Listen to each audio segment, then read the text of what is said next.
자, 오늘 저는 지난주부터 이제 또 앞으로 다가올 코로나보다 더 엄청난 변화 앞에서 우리가 흔들리지 않는 신앙이 되기 위하여 우리가 반드시 붙잡아야 될 세 가지 말씀을 이어서 말씀을 전하겠습니다. 첫째로 혹시 기억나십니까? 뭐를 우리가 지켜야 한다고요? 따라합시다. 예배. 네, 예배입니다. 영과 진리로 예배할지니라. 그래서 예배할 때는요, 우리의 열심과 우리의 습관이 아닙니다. 따라합시다. 영과 진리로. 영과 진리로. 이 두 가지는요, 우리가 할 수 없는 거예요. 다 주님께서 우리에게 선물로 주신, 다시 말하면 주님의 은혜 안에서 우리가 예배하는 것, 이것이 우리가 반드시 붙잡아야 될 첫 번째 메시지라는 것입니다. 오늘은 두 번째로요, 한번 따라해 봅시다.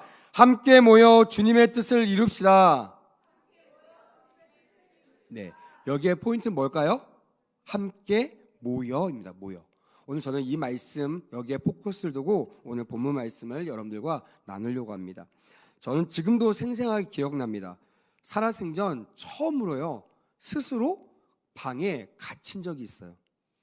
나오라고 아무리 밖에서 소리를 질러도요, 나가지 않고 방 안에 있었던 적이 있습니다. 여러분도 그런 경험하신 적이 있을 거예요. 몇 년 전에 코로나가 있을 때, 제가 코로나 감염됐을 때요, 집 방 안에 제가 들어가서 나오질 않습니다. 나올 때는요, 주변을 살피고 아무도 없을 때, 나갔다 들어올 때 반드시 소독을 막 뿌리면서 정말 벌레가 된 느낌이었어요. 제가 지나간 곳에 무조건 소독약을 다 뿌려야 됐었고요. 제가 지나간 곳은 한동안 우리 가족들이 오지 못하도록 소리를 질러가며 방어했던, 스스로 자가 격리했던 그런 기억이 떠오릅니다. 한 집에 있었지만 가족들과 대면할 수 없는 아주 힘든 시간이었어요.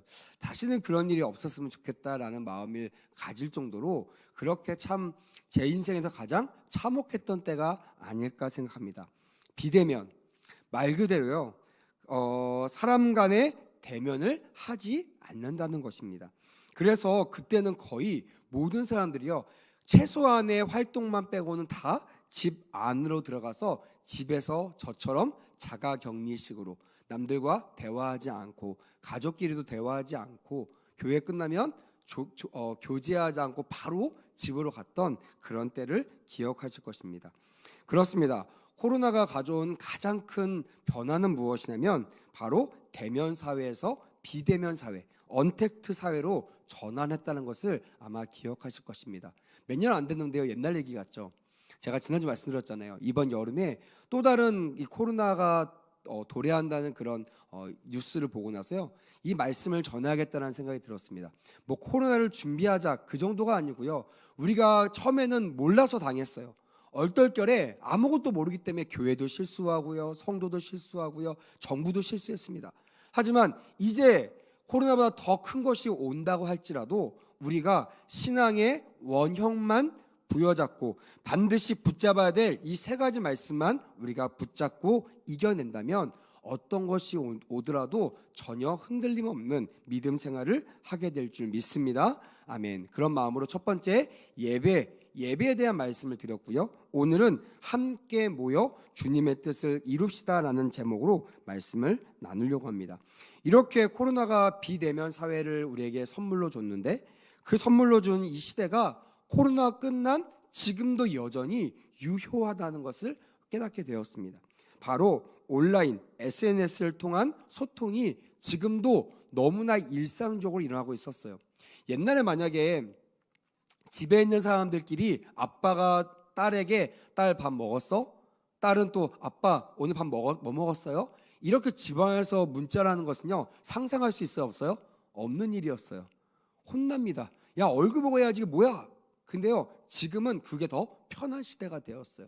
왜냐하면 3년이라는 시간 동안 거의 그렇게 비대면 사회를 SNS 통해서 소통하는 소통 창구로 우리가 사용했기 때문입니다. 너무나 지긋지긋했습니다. 얼굴 좀 보고 싶어요. 성도들의 소원이 뭐냐면 목사님 얼굴 보고 찬양 부르고 싶어요. 이 앞에 있는 가림판 치우고요, 마스크 벗고 힘차게 뛰면서 찬양 부르고 싶어요. 이게 성도들의 소원이었거든요. 근데 코로나가 끝났습니다. 앞에 가림판도 없죠. 마스크도 안 썼어요. 근데 성도들이 대면 예배를 드리지 않는 거예요. 여전히 아직도 온라인 예배가 없으면요, 예배를 옮겨 다닙니다. 다시 말하면 온라인 예배를, 성도들이 대면 예배를 강조하기 위하여 그동안 3년 동안 들었던 온라인 예배를 끊잖아요. 교회를 옮기는 일이 벌어진다는 거예요. 그 말이 뭐예요? 나는 코로나가 끝나도 대면 예배를 참석하지 않겠다라는 결단인 것입니다. 그렇게 우리가 여전히 코로나가 끝난 지금도 여전히 그 영향이 온라인을 통한 소통으로 유지되어 가고 있다는 것을 발견하고 있어요. 이렇게 비대면 쓰나미가 결국 어디까지 덮쳤냐면 교회까지 덮치게 되었다라는 것이에요. 저는 상상하지 못했습니다.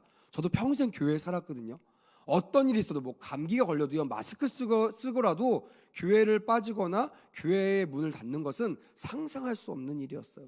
이거는 정말 마지막 때, 정말 주님 오시는 날, 그날이 일어날까 말까 하는 그런 일로 상상하고 있었습니다.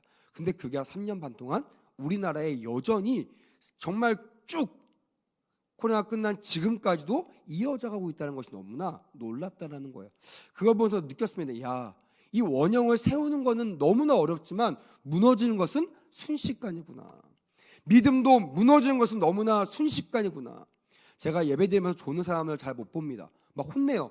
여기는 제가 사실 어른들에서 제가 이름을 안 부르지만 청소년 예배를 제가 인도할 때는요, 이름을 불렀어요. 아무개 일어나. 어디서 잠을 자고 있어. 일어나. 눈뜨게 하고 막 뒤에 세우고 그랬어요. 씻고 오라고 하고요. 물론 여기서 이렇게 하면 시험 드시겠죠. 그래서 안 하고 있습니다. 왜 그러냐면 여러분, 이것이요, 나의 신앙을 무너뜨리는 그런 기점이 된다는 거예요. 아, 목사님 피곤하면 졸 수도 있죠. 네, 졸 수 있어요. 하지만 그 졸음이 오늘로 끝나지 아니하고 한번 졸리면 자도 되는구나, 졸리면 교회 빠져도 되는구나, 이 하나가, 이 신앙의 일탈이 그동안 절대 빠지면 안 돼, 절대 말씀 들으면 졸면 안 돼, 사단의 괴계야, 이렇게 세워져 있던 원형들이 와르르 무너지는 순간이 되기 때문입니다. 제가 코로나 시간을 지나면서 이걸 깨달은 거예요. 다른 건 몰라도 절대로 믿음, 신앙은 유효하거나 신앙은 봐주는 게 있어서는 안 되겠구나. 그래서 예수님도요, 절대 봐주지 않았습니다. 다른 거는 다 봐줬어요. 하지만 예배, 하나님 믿는 거, 구원받는 자답게 사는 그 행위만큼은 절대로 어느 누구에게도 양보하지 않음을 여러분도 기억하실 것입니다. 그래서 오늘 저는 이 세 가지 중에 두 번째, 함께 모여 주님의 뜻을 이루자라는 말씀을 좀 전하려고 합니다. 교회도요, 비대면 교회가 되었어요.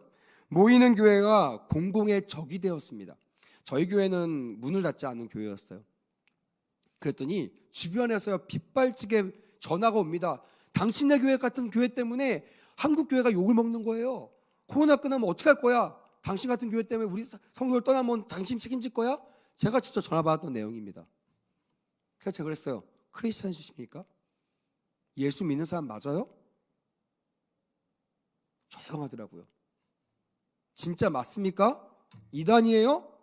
아니요, 저 어느 교회 다니는 어느 교회에 있는 무슨 뭐 장로입니다, 집사입니다. 저한테 30분 동안 혼났어요. 장로가 지금 이게 무슨 말? 도대체 장로가 어떻게 됐습니까? 성경에 모이라고 했어요. 모이지 말라고 했습니까? 정부 말을 듣겠습니까? 하나님 말을 듣겠습니까? 제가 이렇게 혼을 냈습니다. 다시는 전화가 안 오더라고요. 그런데 여러분, 놀란 게 뭔지 아세요? 저희 지역도 저희 교회와 맵교회 빼고는 다 문을 닫았습니다. 근데 코로나 딱 끝나는 날 분명한 하나님의 심판이 시작되었어요. 저희 교회는요, 수많은 사람들이 몰려오기 시작했습니다. 근데 문 닫았던 교회는요, 수많은 사람이 떠나가는 일들이 같은 지역에서 동일하게 일어났다는 거예요. 여러분, 이건 엄청난 일입니다. 뭐 교회가 오고 안 오가 문제가 아니라 주님이 우리의 행동 하나하나를, 우리 집사님이 기도했던 것처럼 우리가 하나님 앞에서 어떤 행함에 따른 삶 믿음을 사느냐 안 사느냐를 그냥 간과하지 않으시고 마음에 새기시고 손바닥에 새기신다는 거, 오늘 말씀을 통하여 기억하시는 내가 있기를 주님의 이름으로 강력하게 권합니다. 아멘. 그래서 우리의 신앙은요, 주님 안에서 실시간으로 녹화되고 있다는 거예요. 주님 안 보실 것 같죠? 기억 못 하실 것 같죠? 다 기억합니다. 그런 주 앞에 예배 드릴 때 대충 드리시겠습니까? 지난주 말했죠. 다른 일이 있다고 이 귀한 예배를 포기하시겠습니까? 이 예배 때 늦게 오시겠습니까? 이 예배 대충 드리고 가시겠습니까? 아닙니다, 여러분. 이 예배가 마지막 예배가 될 수 있다는 마음을 가지고 예배하며 함께 모여 따라합시다. 주의 뜻을 이룹시다. 왜 모이는 게 중요하냐면요, 주의 뜻을 이루기 위해서는 모여야 하기 때문이라는 거예요. 흩어지면요 죽습니다. 흩어지면요 사단의 공작을 받습니다. 사단의 공격을 받습니다. 아무리 위대하고 뛰어난 신앙인도요 떨어져 있잖아요, 사단이 공격해요. 제 옛날에 동물의 한걸 본 적이 있었는데요, 아무리 맹수라고 해도요 사자 한 마리가 다리 쪽에 상처가 났어요. 며칠은 이렇게 막 근엄한 모습으로 바위에 앉아 있더라고요. 근데 어떻게 돼요? 한 4일 밥을 안 먹으니까요 배가 고픈 거예요. 얼굴 표정도요 사자인데도요 얼굴이 죽상입니다. 너무나 피곤해 보이고 힘들어 보여요. 그래서 어슬렁어슬렁 음식을 구하러 사냥하려고 걸어갔는데 어떻게 걸어가요? 쩔뚝 걸어가기 시작하는 거예요. 그렇게 근엄하게 딱 앉아있을 때는요, 돌 위에 앉았을 때 아무도 근접해 오지 못하는 그 사자가 쩔뚝거리면서 앞에 뛰는 사슴을 잡으려고 뛰는데요, 사슴이 더 빨라요. 왜요? 상처가 이 다리가 망가졌기 때문에 그래요. 그래서 놓칩니다. 놓쳐서 배고파가지고 어슬렁거리면서 바위 틈에 올라왔는데요, 신기하죠? 불과 몇 시간 전만 해도 사자가 무서워서 근처 오지 못했던 하이에나 떼들이 그 뒤에 눈을 반짝반짝거리면서 주변에 쭉 둘러싸여 있는 거예요. 왜 그럴까요? 혼자 떨어져 있고요, 그 떨어져 있는 사람이 강해요, 약해요? 약하다는 것을 파악했기 때문에 그렇습니다. 여러분, 우리가 깨어 있어야 되고 모여야 될 이유는요 두 가지입니다. 하나는 그것이 하나님의 명령이고요, 하나는 흩어지면 약해지기 때문에 그렇다는 거예요. 모이면요 주님이 주시는, 이 모임 공동체에 주시는 기름 부심이 있어요. 아무리 기름 부심이 없는 교회라도요 혼자 예배 드리는 것보다 훨씬 은혜가 있는 줄 믿습니다. 아멘. 기름 부심이 있어요. 그 기름 부심은요 그냥 생기지 않습니다. 기름 부심은 쌓여요. 그곳에서 기도를 쌓고요, 그 예배실에서 기도하고 예배하고 아버지를 만나는 그 순간순간들이 눈에는 안 보이지만 영적으로 쌓여가요. 그래서 이곳에서 하늘문 열리는 놀라운 역사를 경험하게 된다는 것이에요. 그래서 여러분, 우리는 반드시 모여야 되고요, 모여서 어떻게 해야 돼요? 주님의 뜻을 구하고 주님의 뜻을 이루어드리는 우리 모두가 되어야 될 줄 믿습니다. 아멘. 대부분의 교회가 비대면 온라인 예배로 전환하게 되었고요, 그리고 생명을 살리는 소그룹들이 없어지기 시작하죠. 왜요? 대그룹도 제대로 못하는데 소그룹 안 모입니다. 목장 예배 안 해요. 온라인으로 저희도 겨우겨우 몇 년을 이어갔습니다. 쉽지 않습니다. 막 성도들 만나가 그 나이 든 성도들한테 줌 아니면 다른 것들을 쓸 수 있는 방법들을 1대1로 가르쳐주면서요 직접 깔아드리고 직접 할 수 있도록 해도요 쉽지가 않은 거예요. 그래도 했습니다. 그렇게라도 모일 수 있어야 되고요, 그렇게라도 예배를 드릴 수 있어야 흩어져서 망하는 일이 없기 때문에 그런 일들을 힘들지만 작업하기 시작했어요. 그리고 소그룹 활동, 전도 활동들이 전혀 없어지기 시작합니다. 사람들이 만나기 싫어하니까요 노방전도도 안 나가요. 근데 저희는 나갔습니다. 뭐 오픈 예배도 드리는데 노방전도 안 할까요? 나가서 합니다. 왜? 하라고 했으니까. 가서 복음을 전하라고 했잖아요. 그러니까 그 복음을 전하는 거예요. 예배 드리라고 했잖아요. 예배 드리는 거예요. 정부는 막습니다. 핍박합니다. 뭐 교회를 폐쇄한다? 제가 지난주에 말씀드렸죠. 아무리 고용강 쳐도요 밖에 딱지 하나밖에 못 붙여요. 그 딱지 열고 문 들어와도 막지 못합니다. 근데 그거 무서워서요 아예 교회 올 생각조차 하지 못하는 연약한 성도로 전락하고 말았다는 거예요. 왜 그래요? 한 번, 두 번 내가 교회를 내려놓기 때문에 그렇습니다. 여러분, 신앙은요 꾸준한 것이 중요하고요, 아니요, 꾸준한 것보다 날마다 성장해야 될 줄 믿습니다. 아멘. 금요예배도 마찬가지죠. 어떨 때는 금요예배가 꽉 찰 때가 있어요. 근데 어느 때는 듬성듬성합니다. 뭐 다른 문제가 있어서가 아니에요. 뭐 오늘은 바쁘니까 뭐 금요 예배쯤이야 한번 빠지고, 오늘은 바쁘니까 주일 예배쯤이야, 뭐 주일 예배도 못 가는데 무슨 목장 예배 드리겠어? 하면서 일주일 동안 예배를 다 미루는 거예요. 그럼 어떻게 돼요? 쾅 엎어지겠죠. 누가 공략하니까요? 하이에나 같은 사단이 두루 삼킬 자를 찾아 헤매고 있다가 딱 포착해서 집어 삼키는 거예요. 그래서 무너져 갑니다. 가정이 무너지고요, 집안이 무너지고 개인이 무너져요. 코로나 이후로 한국 사회는요 엄청난 문제들이 들끓기 시작했습니다. 3년 반 전만 해도요 마약 정말 뭐 영화에서만 나올 수 있는 일인데요. 얼마 전에 뉴스를 보니까 10대들의 30%가 마약을 접한 경험이 있다는 거예요. 먹진 않았지만 궁금증으로 인터넷 통해서 거래를 시도해 본 경험이 있다는 거예요. 물론 약간 과장돼 보이죠. 그만큼 청소년들 가운데 이 마약을 구하는 것이 쉬운 시대가 되었다는 거예요. 여러분 이게 상상이 되세요? 그럼 마약 아세요? 모르죠. 저도 마약 모릅니다. 마약은요 뭐 손댈 생각도 못 하고요. 끔찍하고 정말 우리하고 전혀 다른 세계의 이야기 같았었거든요. 근데 지금은요 가정주부들이 알바로 마약 전달을 합니다. 조폭들도요 또 학원가에서도요 아이들에게 음료수에다 마약을 타가지고 호객행위를 합니다. 아이들에게도요 그렇게 얼마 전 보니까 하리보 아시죠? 젤리 거기에도 마약 성분이 발견됐다고 하더라고요. 이제 모든 것에 안전한 것이 없는 시대가 이 지금 시대가 된 거예요. 어느 때 때문에? 코로나 시대입니다. 그 전에 안 그랬어요. 왜요? 비대면하다 보니까요. 숨어집니다. 점점 개인적인 게 심해져요. 이탈하는 것도 일탈하는 것도 별로 문제되지 못합니다. 왜? 근접해서 감시하거나 서로 보완하지 못하기 때문에. 교회는 어떨까요? 예배도 무너지고 교제도 무너지고요. 친교도 무너지고요. 우리 교회는 지금 이제 식당이 오픈돼서 성도들과 식사 교제를 하지만 아직까지도요. 교회 절반 이상이 식당 문을 못 열고 있어요. 돈이 없어서가 아닙니다. 그렇게 할 생각을 가지지 못하기 때문에 그래요. 평생 했는데요. 3년 반 안 했다고 이것 하기가 어려운 시대가 돼버린 거예요. 그만큼 신앙은요. 한 번 무너지면요. 다시 이렇게 세우기 쉽지 않습니다. 그래서 여러분 졸리시면요. 일어나십시오. 세수하고 오셔야 됩니다. 말씀을 들으셔야 돼요.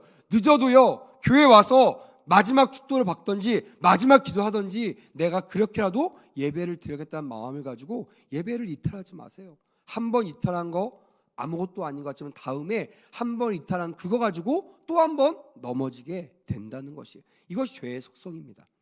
여러분 지난주 말씀드린 대로 예배는요 너무나 중요하고 소중합니다. 반드시 주님께서 예배를 통해 내가 너를 만나겠다는 거예요. 그러니까 예배는 무엇이냐? 종교 행사가 아닙니다. 종교 행위가 아닙니다. 이거는 주님을 만나는 것입니다. 믿으시면 아멘. 주님 만나는 거 포기하시겠습니까? 주님 만나는 거 그 어떤 거와 바꾸시겠습니까? 근데 우리는 바꾼다는 거예요. 너무나 쉽게, 너무나 아무렇지 않게, 너무나 자주. 왜요? 이 죄의 속성을 모르기 때문에 그래요. 그래서 저는 앞으로 큰 변화가 올지라도 절대로 흔들리지 않는 신앙의 본질을 잡기 위하여 교회의 본질 3가지를 계속 말씀드리고 있는 것입니다. 첫째는 뭐라고요? 예배라는 거. 예배. 절대 예배는 놓쳐서는 안 됩니다. 선택 과목이 아니에요. 필수 과목입니다. 이거 안 들으면요 학교 졸업 못하듯이 이거 안 들으면 천국에서 못 만날 수 있습니다. 반드시 예배를 목숨 걸고 지키십시오. 두 번째는 예배할 때 모여야 한다는 거예요. 물론 비대면 예배 많이들 들으셨을 겁니다. 근데 제가 그 일주일 동안 자가격리하면 저도 비대면 예배를 드렸거든요. 어쩔 수 없잖아요. 교회 못 나오고요. 나가지 못하니까 집에 인터넷 틀어놓고 내 방에서 예배를 드렸습니다. 그 전에 예배에 대한 설교하면서 여러분 절대로 화면 앞에서도요 정장 입고요 바른 자세 예배를 드리십시오 설교했던 저였어요. 첫날은요 제가 드렸습니다. 양복 입고요 더운데도 양복 입고 그 핸드폰 앞에서 말씀을 들었어요. 두 번째는요 약간 마음이 흔들리는 것이 느껴져요. 그래서 안 되겠다, 조금 더 큰 화면을 봐야겠다 해서 컴퓨터 화면에다가 연결시켜서 예배를 틀었어요. 근데 컴퓨터 화면은 커졌는데 제 옷은요 가벼워졌어요. 양복 입고 잘 수 없잖아요. 벗고 일어나니까 그냥 이렇게 민 몸인 거예요. 그래서 너무 부끄러워서 가릴 수 있는 최소한의 반팔 반바지 입고 예배를 드린 거예요. 눕지 않았습니다. 오해하지 마세요. 드렸어요. 근데 드리고 나니까 셋째 날 되니까 피곤한 거예요. 어떻게 했어요? 팔을 폈습니다. 이렇게. 네 번째는요 누워서 예배 드렸어요. 그리고요 잠을 잤는데요 하나님께서 정말 엄청난 책망을 하시는 거예요. 너희의 믿음이 나의 마음에 부합되었다. 나의 마음에 닿지 않았다 얘기하시는 거예요. 넌 예배 드린 거 아니야 라고 얘기하시는 거예요. 너무 충격이었어요. 근데 그 뭐라고 댓글을 못 하겠는 거예요. 뭐라고 말을 못 하겠네요. 변명을 못 하겠는 거예요. 왜? 뭐든지 다 변명이니까. 맞아요. 첫날보다 둘째 날 더 마음이 풀렸어요. 둘째 날, 셋째 날 아무도 안 보니까요 더 편해졌습니다. 800 예배 드리는데요 전혀 마음에 꺼리낌이 없어요. 누워서 예배 드리는데요 너무 좋은 거예요. 편하고. 눈 뜨니까 예배 끝났어요. 예배드려 잔 거예요. 목사가 담임 목사님 설교하고 계시는데 안 보인다고 자고 있더라고요. 제가 그거 보고 알았어요. 야, 이거는 목사고 뭐고 중요하지 않구나. 이거는 내가 지금 누구 앞에 예배를 드리느냐 그러지 않느냐에 따라서 자세가 흐트러질 수 있구나라는 것을 뼈저리게 경험할 수 있었다는 거예요. 여러분 혼자 예배드리기 어려우시죠? 그러니까 교회에 오셔야 됩니다. 할렐루야. 모이시길 주님의 이름으로 권면합니다. 할렐루야. 모이면요 달라져요. 여기에 드린 예배 중에 피곤하시다고 팔 베고 누워 계시는 분이 계시나요? 자고 계시는 분이 계시나요? 졸다가도요 저랑 눈이 딱 마주치면 놀래가지고 일어나잖아요. 이게 모이는 거에 힘이라는 거예요. 주님은요 우리의 연약함을 아세요. 주님의 도우심이 없이는 예배를 하나님께 드릴 수 없는 존재임을 알아요. 그러니까 주님을 의지하라고 하고요 주님 앞에 모여 주님 면전 앞에서 예배를 드리라고 우리에게 말씀하고 있다라는 것입니다. 여러분 그래서 교회의 본질을 찾기 위하여 교회가 무엇인지를 좀 먼저 여러분들과 나눴으면 좋겠습니다. 교회가 무엇일까요? 교회가 헬라어로 따라합시다. 에클레시아. 이거는 꼭 아셔야 됩니다. 에클레시아. 교회라는 뜻입니다. 이 교회라는 에클레시아라는 단어의 뜻은 잘 들으세요. 하나님의 부르심을 받고 모인 무리들이라는 뜻이에요. 이 에클레시아가 무슨 뜻이라고요? 하나님의 부르심을 받고 모인 무리들이 바로 에클레시아예요. 그 말은 뭐냐면 교회는요 모여야 교회라는 거예요. 교회는요 모인 무리들을 교회라고 하는 것입니다. 교회는 그냥 모인 무리들이 아니라 하나님의 부르심을 받은 그래서 모인 무리들이 뭐라고요? 교회라고 하는 것입니다. 그래서 여러분 교회의 본질은요 함께 모이는 공동체라는 거예요. 제가 말씀드렸죠.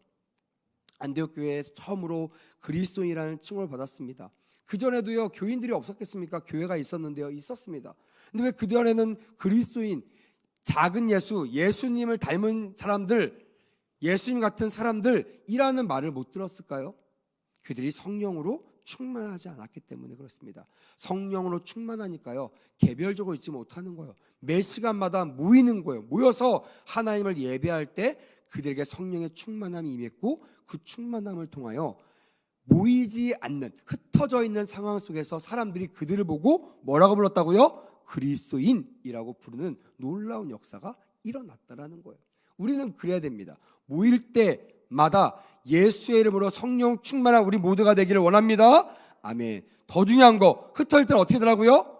예수의 향기를 날리며 그리스도인이라고 칭함받을 정도의 그런 모습으로 살아갈 수 있는 권능, 능력이 우리에게 부여돼야 된다는 거예요.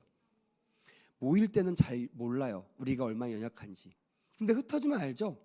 문 딱 나가자마자 어떻게 해요? 말씀 까먹어요. 자세 까먹어요. 전화통화 욕해요. 어떤 사람은 얼마 전에 보니까 2층 남자 화장실에 담배꽁초가 있더라고요.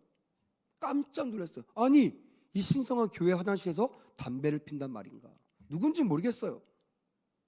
아마 예수님을 아직 잘 못 믿는 친구였겠죠. 예수 믿는 사람들은요 거기다 담배꽁초 버리지 않습니다. 왜요? 담배를 안 피니까. 왜 담배 안 펴요? 내가 예수님이 내 안에 있는데 내가 예수님 앞에 담배를 소개할 수는 없잖아요. 아마 예수님도 평생 담배를 안 맡아보신 분일 텐데 저도요 평생 제 몸 안에 이 니코틴이 안 들어갔어요. 그러니까 누가 담배 피고 쑥 지나가면요 제 코가 기가 막히게 알아찹니다. 근처 안 가도 돼요. 멀리서 지나가도요 냄새가 쫙 나요. 왜? 평생 처음 맡아본 냄새잖아요. 예수님은요 담배 담자도 모르실 겁니다. 근데 그분에게 담배를 소개할 수 있어요? 예수님 이거 좋대요. 함께 공유하시죠 하면서 담배를 피시겠습니까? 못 피는 거예요. 끊어요. 술 끊습니다. 도박 끊어요. 여자 남자 문제 끊습니다. 왜요? 주님과 함께 하니까. 그래서 나가서도요 함부로 못 사는 거예요. 나가면 개인이니까 마음대로 할 수 있을 것 같은데 함부로 할 수 없는 시대가 되어야 한다는 거예요. 코로나 시대는요 우리가 갑작스럽게 맞이했기 때문에 저는 이 준비가 안 돼 있을 거라고 생각해요. 하지만 앞으로 코로나보다 더 큰 게 와도요 우리가 이 신앙의 원형만 잘 지킨다면 내가 주님 안에서 모여 함께 거룩한 무리를 이룬다, 이 믿음으로 우리가 세워져 있다면 반드시 우리가 개별적으로 흩어져 있을지라도, 저처럼 자가격리할지라도 누워서 예배드리지 않고 영과 진리로 예배드리는 참된 예배자가 될 줄 믿습니다. 아멘. 그래서 여러분들 어디서 무엇을 하든 이 예배 장소를 기억하셔야 된답니다. 자, 그래서 하나님께서 더 큰 환난 속에서도 우리에게 원하시는 것은 무엇인가? 그 하나님이 원래 디자인하셨던 그 디자인대로 세워지기를 원한다는 거예요. 뭐가요? 교회가. 세상은 변할 수 있어요. 하지만 교회는 변하면 안 됩니다. 왜요? 교회의 근간은 진리이기 때문에 그래요. 진리가 뭐예요? 변하는 거, 변하지 않는 거? 변하지 않는 게 진리라고 했습니다. 교회는요, 고리타분해도 어쩔 수 없습니다. 교회는요, 따분해도 어쩔 수 없어요. 교회는요, 노땅 소리 들어도 어쩔 수 없습니다. 교회는요, 진리를 지키는 거예요. 수천 년 전부터 이어왔던 말씀에 근거한 진리, 쉽게 변하는 그런 비진리가 아니라 영원히 변하지 않는 진리를 고수하고 진리를 따르는 거룩한 무리들이 바로 교회라는 것입니다. 사랑하는 여러분, 끝까지 이 교회를 이루시기를 주님의 이름으로 축복합니다. 아멘. 둘째로, 교회란, 이 에클레시아란 하나님의 부르심을 받고 모인 무리라고 했잖아요. 이 교회의 본질은 뭐냐면 함께 모여 사는 공동체라는 거예요. 에베소서 1장 23절에 보니까 이렇게 기록되어 있습니다. 교회는 그의 몸이니 만물 안에서 만물을 충만하게 하시는 이의 충만함이니라 라고 되어 있어요. 웃기죠? 만물 안에서 만물을 충만하게 하시는 이의 뭐라고요? 충만함이라는 거예요. 교회가. 그러니까 교회는 어떤 거라는 거예요? 예수로 충만해야 된다는 거예요. 예수 믿는 사람으로 가득 차야 된다는 거예요. 어중이 떠중이 장사 속 어떤 의도가 있어 오는 그런 사람들 말고요, 이리때 같은 사람 말고요, 거룩한 무리들, 하나님의 도를 따라 하나님의 말씀대로 살기로 작정한 거룩한 무리들이 모여야 되는 것이 교회라는 것입니다. 그래서 여러분, 이런 말씀처럼 예수님이 교회의 머리가 되시고요, 예수를 믿는 성도들이 그의 몸이 되는 거예요. 그래서 우리는 우리 마음대로 하면 안 됩니다. 몸이 자기 마음대로 하는 것 같지만 사실은요, 이 머리에 지도를 받는 거예요. 손 올려, 왼손 올려, 오른손 내려, 이렇게 가는 거예요. 내 마음대로 올라가려다가 옆으로 가는 거 잘라내야 됩니다. 불필요한 존재가 되는 거예요. 사고 치는 겁니다. 아니요, 머리가 시키는 대로 하는 것이 온전한 몸이듯이 우리의 머리이신 예수 그리스도의 말씀에 따라 움직여 나가는 거룩한 몸이 되시기를 주님의 이름으로 권면합니다. 아멘. 그래서 이 공동체는요, 살아있는 유기적인 공동체라는 거예요. 통제를 받지만 이 모든 모습의 그 자유성은 보장되는 것이 몸이라는 것입니다. 주님도요, 우리에게 말씀하시지만 우리를 로봇처럼 조정하지 않으세요. 우리를 자유롭게 하십니다. 왜냐하면 하나님은 창조주신 분이기 때문에 그렇습니다. 물론 방종하면 안 되겠지만 우리가 주 안에 주시는 이 자유 안에서 우리가 누릴 수 있다라는 거예요. 따분하지 않아요. 고리타분하지 않습니다. 답답하지 않아요. 우리가 본질을 지키며 살아갈 때 교회는 하나님의 가족 공동체로서의 역할을 감당해야 될 줄 믿습니다. 아멘. 그러면 주님의 뜻은 무엇일까요? 첫째는요, 함께 모여 예배하는 것이에요. 두 번째는 주님과 인격적인 교제를 나누면서 주님을 알고 주님의 제자가 되는 걸 주님이 교회에게 원하시는 두 번째 뜻이라는 거예요. 세 번째는요, 이 안에서만이 아니라 교회 안에서 받았던 이 복음을 가지고 나가서 저 죽어가는 영혼을 살리는, 그들에게 전도하는 그 역할을 교회에게 위임하셨다라는 거예요. 마지막 네 번째는요, 세상에 나가서 세상을 하나님의 나라로 변화시키는 역동적인 주인공이 되는 것이 교회에게 명령하신 미션이라는 것입니다. 이 네 가지를 잘 지키는 우리 모두가 되기를 원합니다. 아멘. 우리 교회가 이것을 해나갈 때 하나님 보시기에 합당하고 하나님 보시기에 칭찬받는 거룩한 교회가 될 줄 믿습니다. 오늘 본문은요, 모이기를 피하는 어떤 사람의 습관과 같이 하지 말라고 딱 잘라 말하고 있는 것입니다. 교회는요, 누구랑 친하게 지내면 안 되느냐, 누구랑 가까이 하면 안 되느냐, 모이는 것을 피하는 사람과 가까이 하면 안 됩니다. 코로나 시절에 교회 모이지 말라고 하는 거, 이거 여러분 정부의 뜻이 아닙니다. 이건 사단의 뜻이에요. 하나님의 뜻과 반대됩니다. 어떻게 해야 돼요? 거슬려야 되죠. 다른 것은 반항 잘하면서 이런 것들 말을 잘 듣는 그런 그리스도인 되면 안 됩니다. 하나님의 나라를 위해서 이 목숨이 마지막이라고 생각할지라도 내가 마지막 죽는 날 예배드리고 죽겠다라는 마음으로 우리 이 예배와 모여 하나님의 뜻을 이루는데 조금도 부족함이 없는 우리 신앙이 되기를 주님의 이름으로 권면합니다. 아멘. 말씀을 마치도록 하겠습니다. 1966년 중국에 문화혁명이 일어났습니다. 그때도 그 중국 안에는 우리나라보다 먼저 기독교가 전파가 됐어요. 복음화가 막 일어나고 있었습니다. 부흥이 일어나고 있었어요. 그때 많은 사람들이 66년 이 중국의 문화혁명 때문에 교회를 억압하고 교회가 폐쇄됐습니다. 선교사들이 추방당했습니다. 성경책이 다 불태워졌습니다. 또한 성도들이 뿔뿔이 흩어지는 그런 최악의 상태에 몰리게 되었어요. 세계에 있는 모든 학자들이 저 중국은 끝났다, 중국의 복음화는 끝났다, 중국의 구원은 끝났다 라고 했는데요, 놀라운 일이 벌어졌습니다. 이 모택동이 물러가고요, 중국이 다시 개방되고 나니까 사람들이 놀라기 시작했습니다. 죽은 줄 알았던 그 중국의 교회들, 지하 교회의 성도들이 지상으로 올라오기 시작한 거예요. 죽은 줄 알았어요. 없어진 줄 알았어요. 눈에 보이는 교회는 없습니다. 눈에 보이는 성도 없습니다. 근데 다 지하에서 목숨 걸고 예배드리고 신앙을 지키고 개방되니까 그들이 다 지상으로 올라오는 놀라운 역사를 이 역사학자들이 이 세계 복음화의 역사의 한 줄을 기록했다는 것입니다. 사랑하는 여러분, 하나님은 우리나라 어떻게 보셨을까요? 이 코로나 3년 반 동안 어떤 기록을 하셨을까요? 대한민국에 있는 믿음의 사람들이 이렇게 지하교회에서 목숨 걸고 예배를 지키다가 코로나가 끝나자마자 하나님을 예배하는 예배자로 돌아왔다, 이렇게 기록되면 얼마나 좋겠어요. 나의 수많은 백성들이 어디 간지 볼 수가 없었다, 한국교회는 끝났다 라는 평가를 받지 않았는지 너무나 안타깝고 염려됩니다.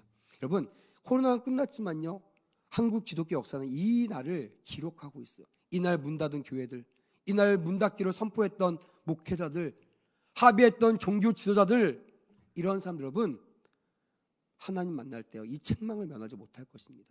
여러분, 제가 지금 과거를 얘기하자는 것이 아니에요. 왜 과거를 얘기했을까요? 현재와 미래를 대비하자는 것입니다. 앞으로 뉴스처럼 여름철에 저번 코로나보다 더 센 것이 오면 어떻게 하실 겁니까? 막 30일 만에 교회가 폐쇄의 명령을 당하고 교회에 모이지 말라는 그런 명령을 정부에서 한다면 여러분 똑같이 더 빠르게 더 신속하게 온라인 예배로 전향하고 교회 문을 닫겠습니까? 저는 그러지 않기를 원합니다. 처음에는요 몰라서 했다고 핑계라도 될 수 있죠. 두 번째잖아요. 이젠 핑계도 못 댑니다. 그것이 우리의 믿음이었던 거예요. 말로는 주님에서 목숨 걸 수 있다고 얘기합니다. 주를 위해서 십자가 짊을 수 있다고 얘기합니다. 하지만 십자가 아닌 대못 하나도 아니에요. 밖에 경고장 하나 딱 붙는 거, 그거 무서워가지고 교회 문을 스스로 닫는 그런 성도들이 되지 않기를 원합니다. 여러분, 말씀 마무리하면서요, 많은 학자들이 코로나 이후에 한국 교회 성도들이 20% 이상 줄 거라고 다 연일 보도를 했습니다. 다음 세대 목회자인 저희는요 너무나 두려웠어요. 이렇게 되면 안 되는데, 더 부흥하든 더 회개하고 일어나야 되는데, 근데요 실제로 이게 실제가 되었어요. 제가 조사해 보니까 감리교 교제는 10만 명이 줄어들었어요. 또한 예장 합동 통합이라고 하는 장로교의 가장 근간이 되는 이 두 교단도 합쳐서 14만 명이 줄어들었다는 결과 발표를 본인들이 내었습니다. 또한 신문을 보니까요, 기독교 대한 선교교회죠, 교단도 무려 20% 이상 감소됐다는 통계를 기성에서 발표했습니다. 여러분, 이게 무슨 일일까요? 무슨 얘기를 하는 걸까요? 하나님 나라는요 심은 대로 거둬준다는 거예요. 믿으시면 아멘. 그냥 예외가 없어요. 이거 뭐 지금 이렇잖아, 이래서 어쩔 수 없잖아요. 이거 여러분 하나님 앞에서는 먹혀들지 않습니다. 하나님 그때 보시는 거예요. 그때 이 친구들이 진짜인지 가짜인지를 달아보시는 거예요. 그럼 마지막 때 요한계시록 보시면요 두렵고 떨리는 마음 보셔야 됩니다. 마지막 때요 지금과 비슷한 일이 벌어집니다. 수많은 교회가 있어요. 근데 하나님께서요 그 교회의 촛대를 옮기시는 거예요. 왜 옮기실까요? 주의 임재가 임할 수 있는 곳이 아닌 거예요. 하나님의 영광이 없는 거예요. 그러니까 거기에서요, 촛대를 빼가지고요, 하나님을 사모하고 하나님에서 목숨 거는 교회 가운데 그 촛대를 옮겨가지고 거기에 임하시고 거기에 성도들을 다 불러 모으시는 거예요. 지금 말하면요, 수평이동입니다. 하나님을 사랑하는 교회로 기성교회 성도들을 다 몰아가시는 거예요. 재산, 이 부의 이동 또한 그곳에 임하게 되는 거예요. 교회가요, 재정이 없어서 망하게 되는 거예요. 문 닫는 거예요. 근데 주의 임재가 있는 교회는요, 날로 날로 부흥하는 겁니다. 왜요? 재정이 몰려오니까, 성도들이 몰려오니까. 여러분, 주님은요 공평하지 않습니다. 모든 교회 똑같이 100명씩 200명 주시지 않습니다. 수많은 교회 가운데 하나님의 임재가 있는 교회, 하나님의 신뢰, 내가 이 교회는 어떤 일이 있어도 내가 저들이 변함없을 줄 알아 라고 인정하는 교회로 촛대를 옮기신다는 거예요. 그럼 마지막 때입니다. 더 큰 환란이 있을 거예요. 더 큰, 한 번도 경험하지 않았던 코로나보다 더 무시무시한 것들이 몰려올 겁니다. 그때 어떻게 반응하시겠습니까? 또 3년 반 동안 피하고 회피하고 핑계대고 성경 없는 것들을 우리끼리 만들어서 단합해가지고 그것이 진리인 양 그렇게 하시다가 그게 딱 끝나면 언제 그랬는데 그 진리가 아니야, 대면 예배가 맞아, 이렇게 말을 바꾸시는 교회가 되시겠습니까? 그런 교회에 따라서 왔다 갔다 나갔다 안 나갔다 하는 그런 성도들이 되시겠습니까? 이제 우리는 그렇게 돼서는 안 됩니다. 이제 우리가 배웠잖아요. 아, 교회는 모이는 거룩한 무리들이구나. 주님이 부르시면 나라가 막아도요, 전쟁이 나도요, 반드시 교회로 몰려 들어와 예배하시기를 주님의 이름으로 권면합니다. 아멘. 그런 교회, 그런 성도들이 되기를 간절히 원합니다. 오늘 저는 예배를 준비하면서 이런 소망이 있었어요. 하나님, 우리 교회에 하나님 지켜보고 계시죠. 그래서 우리 교회 가운데 많은 부흥을 주셨습니다. 무너졌던 것이 회복되고요, 성도들이, 새신자들이 교회를 몰려왔습니다. 저는 깨달았어요. 아, 하나님이 우리 백운수교 가운데 바라시는 것이 있구나, 기대하시는 것이 있구나. 그러니까 자꾸 불러 모아주시는 거예요. 이제는 오는 성도들만으로 만족하는 것이 아니라 오든 안 오든 그거와 상관없이 교회가 마땅히 해야 될, 모일 때마다 기도하고 흩어질 때마다 전도하는 믿음의 교회가 되시기를 주님의 이름으로 권면합니다. 아멘. 예배에 목숨 거는 교회, 예배 10분 전에 와서 교회가 꽉 차는 예배가 되었으면 좋겠어요. 더 이상 꽉 차서 교회 문을 닫고 들어오지 못하는 그런 교회가 되었으면 좋겠어요. 예배 끝날 때도 언제든 들어올 수 있는 그런 교회 아닙니다. 이젠 바뀌어야 되잖아요. 예배가 뭔지 배웠습니다. 우리가 모였나가 배웠어요. 어떤 일이 있었든지 모이는 데 힘쓰는 우리 모두가 되기를 주님의 이름으로 축복합니다.